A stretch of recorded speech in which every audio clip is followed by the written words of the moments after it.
Mauricio Shogun Rua's best winning streak in more than a decade came to a screeching halt at UFC Fight Night 134 on Sunday. He runs into the freight train that is Anthony Lionheart Smith, gets knocked out in just 89 seconds, a vicious, vicious defeat for the former UFC light heavyweight champion. And at 36 years old, you ask yourself, after a brutal defeat like this, where does Shogun Rua go from a fight like this? Yes, he came into this fight on the long winning streak, but he hadn't fought since March of last year. And really, these fights that he's won and beat on this winning streak with, a couple of split decisions, a stoppage in a fight he was arguably losing. So it's not like he came into this tearing the world down. I know there was the discussion about him potentially fighting Daniel Cormier for the title if he won this.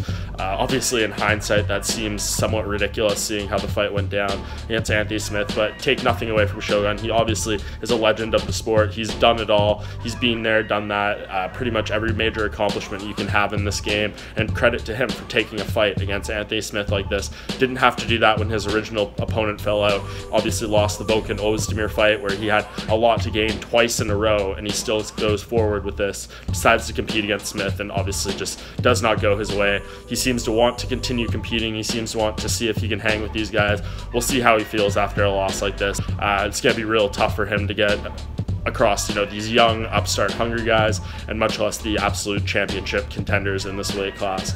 I think there's still fights out there for him if the UFC wants to have him back. If he wants to continue competing, I think he'll probably have a home there for as long as he wants, but we'll see where he goes from here. I wouldn't be shocked if he decides to walk away. I'm not trying to force him into doing that, but at this point, just wouldn't be surprised. But if he does insist on continuing to fight, there's some names out there you could have him go against. I don't think that Owen St. Preux rematch that he's wanted, actually his last defeat before this fight, is a super unwinnable fight for him or anything like that. I think he could go in there and potentially get that one back, but other than that, I think he should go back to fighting the guys like he fought going into this fight, the Jean Volontés of the world, the guys who are probably outside the top 10, and will give him the type of fight he's looking for. So Shogun, obviously, a crushing defeat for him, a brutal knockout. We all hope he's okay coming off that one, but yeah, for him, more questions around the future of Shogun Rua than probably ever before, and for him, that's got to be tough to deal with, and we'll see how he plays it going forward.